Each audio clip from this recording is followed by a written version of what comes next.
Good morning and welcome to the Daily Tanya. This is the lesson for Shabbos for yesterday, the 27th of Shevat. And we are finishing chapter 28 in Tanya.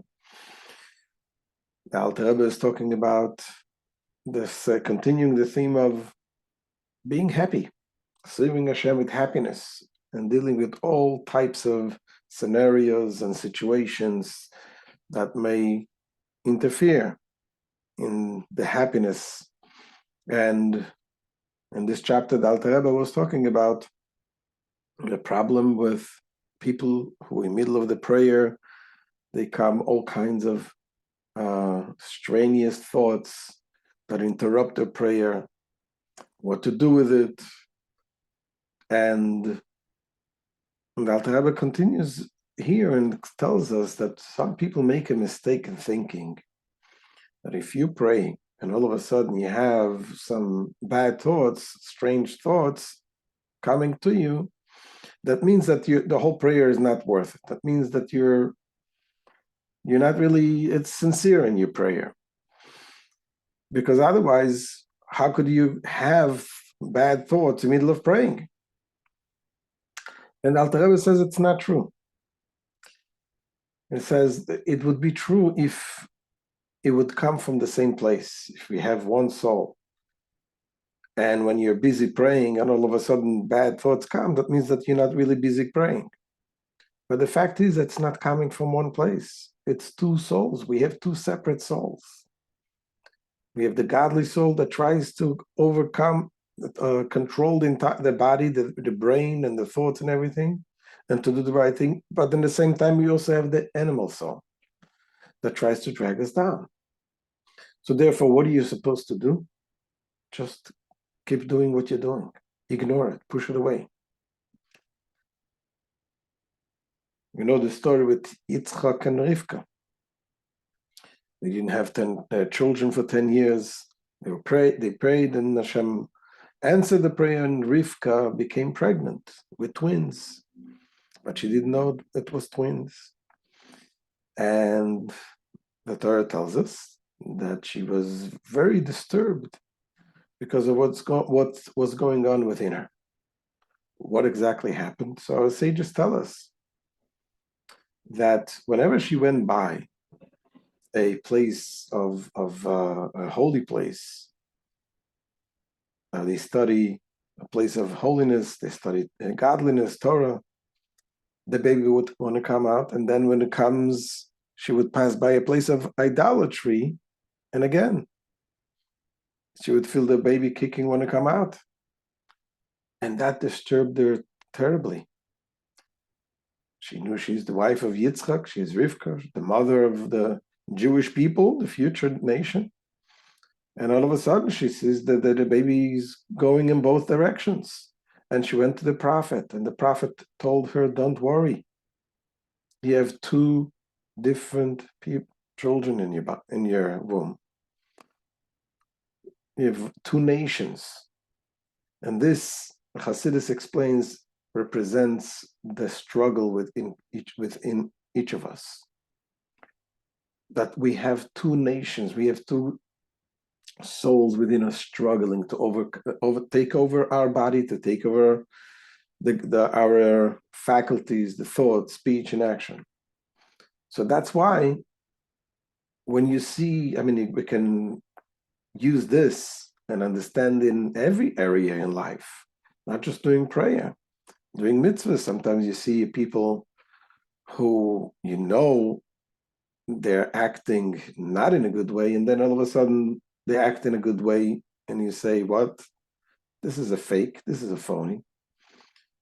How come now he's all of a sudden becomes a tzaddik? You see somebody will pray in a very good way, and then, but you know that this person is not exactly the tzaddik, is what he did yesterday.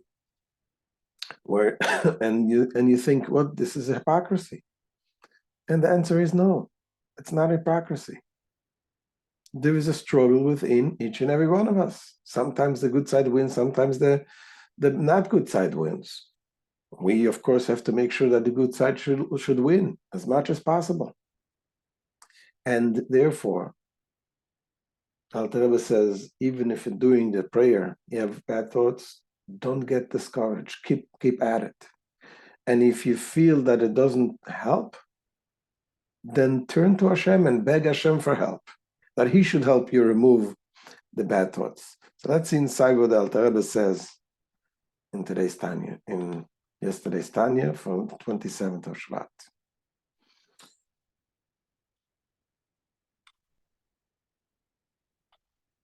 Says the Alter Rebbe, "V'loi ketou sa'olam, shetoim lo yichiach menefilas ha'machashava zara, michlal she'en tfilasam klum." This refutes a common error.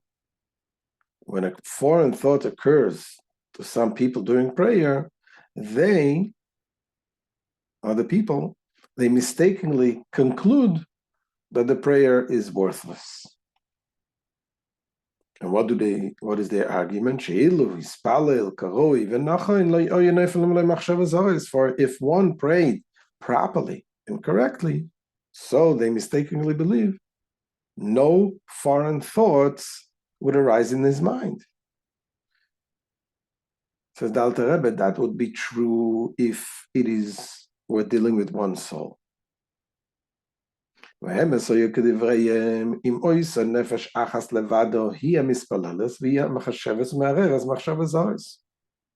they would be correct if there would be but one soul within a person, the same soul that prays being also the one that thinks and ponders on the foreign thoughts. If it would be the same soul, then you would have a problem.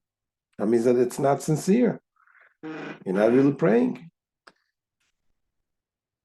But the fact is, it's not one soul. It's two souls that are in conflict, that are at war with each other. But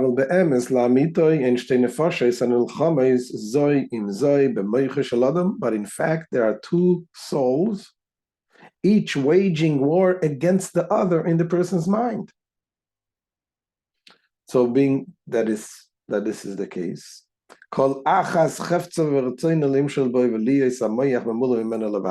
each of them wishes and desires to rule and pervade the mind exclusively.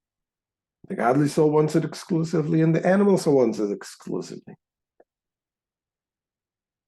All the thoughts of Torah and the fear of God, they come from the godly soul. While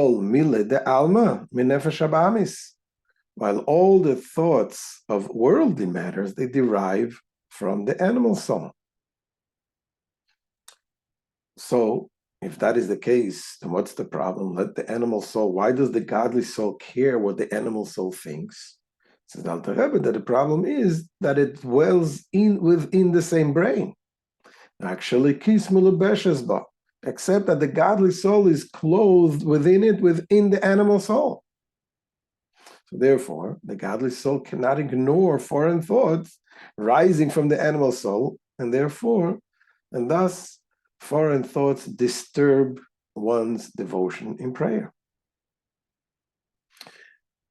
So when you have these things, so the Alter Rebbe comes now and gives us simple advice what to do.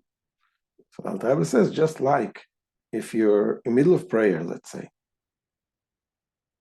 and you're concentrating and somebody comes over and disturbs you, if a wicked person comes and disturbs you and is trying to interrupt you, what should you do? Don't go into dealing with him, arguing with him, because it's going to make it only worse. What you do, you just ignore him. Keep on doing what you're doing. So the same thing the Alter Rebbe is going to say. When you have thoughts that come to you in the middle of prayer, don't start analyzing the thoughts and start struggling with the thoughts. Just move on. If you're going to start thinking about the thoughts, the evil thoughts, you're going to get dirty anyway, even if you're trying to pushing it away. So just don't focus on those thoughts. Just continue with the next word. Look into the siddur, look at the next word, follow continue with the prayer. This is, to use an example, like a person who is praying with devotion. While facing him, there stands a wicked heathen who chats and speaks to him in order to confuse him. He's trying to confuse you. So what is the advice? What should you do? Says the Alter Rebbe, surely the best advice is, in this case, that it would be to answer him neither good nor evil. Don't argue, don't go into discussions with him. But rather to act as though he were deaf without hearing. And to comply with the verse that says, answer not a fool according to his folly, lest you too become like him. If you go into arguments with a fool, you end up being foolish yourself. You're going to argue with the thoughts that you have, your mind is going to get somewhat connected with it. Just as in the analogy of the heathen who disturbs one's during prayer, so too, when foreign thoughts enter one's mind while praying, he should answer nothing at all, nor should he engage in argument against the foreign thoughts, meaning he should not occupy himself with mental discussions on the best strategy to countering the foreign thoughts. Why? Because he who wrestles with a filthy person is bound to become soiled himself. You're going to get dirty yourself, even if your intention is to wrestle, to bring him down, but you're going to get dirty. Thinking about the thoughts, you're going to get somewhat connected to it. So therefore, completely ignore it, move on.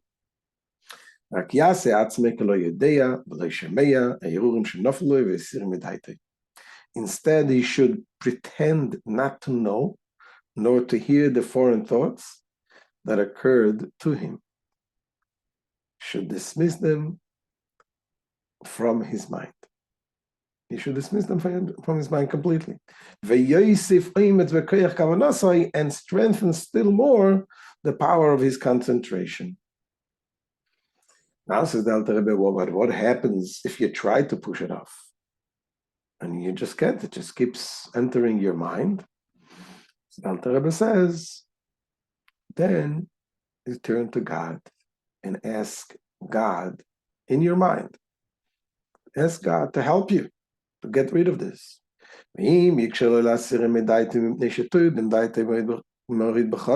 If, however, he finds it difficult to dismiss them because they distract his mind with great intensity, azai yashpil nafshay laHashem ve'yischanen lo yizborich b'machshavtoi lerachem alav berachem amarubim.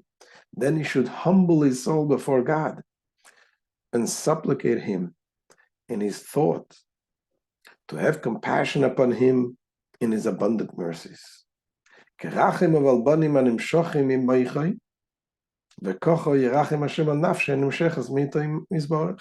Like a father who takes pity on his children who stem from his brain. And so should God be compassionate on his soul, which derives from the mind of God, the attribute of Chachma, as we explained in chapter 2. And asking Hashem to rescue it from the turbulent waters, meaning from the thoughts that fly in your mind. And the Alter Rebbe concludes, this he should do for his own sake, asking Hashem that Hashem should do for his own sake. That's in general. When we ask Hashem, he says, Lemancho Elokeinu aseh. Hashem, please do it for your own sake. Me, maybe I'm not worthy. But when you're asking Hashem, do it for your own sake. Why? Because ki chelek Hashem mamash amai. Since truly His people are part of the Lord. So therefore we're asking Hashem to do it of His own sake. And for His own sake, to be able to help us to stay connected, to stay pure. So this is the end of chapter 28. And the message, the takeaway, is number one, Alter Rebbe tells us how to deal with foreign thoughts. And number two, we learn from here, is that there's no such thing as hypocrisy when it comes to Judaism, to Jewishness, to observing, to do the right thing. Even if you think that one thing, you want to do something good and the next moment you want to do something bad, it doesn't mean that you're a hypocrite. It means that there is a struggle within you. And every time you're doing the right thing, you're weakening the bad side. And they said there was once two Hasidim, the long beards, common street, they meet each other, say, "No, how are you? How's it going?" And the Hasid answers, "Well, I give him a punch, he punches me back. But the only wish is, I ask Hashem that the last punch should be mine. I should give the last punch." Talking about Hasidim punching each other, what's going on? Well, obviously, we're talking about the punching, the struggle. We're talking about the struggle with the Yetzer Hara, the good side and the evil side. Sometimes he punches me, I punch back. We got to make sure that the last punch should be ours. So if you got a punch a minute ago, punch back. And stand up and do the right thing. And know that what you're doing is real. The prayer is real. The mitzvahs are real. Whatever you do, every little mitzvah, it is real. Have a wonderful day. I'll see you B'ezrat Hashem tomorrow.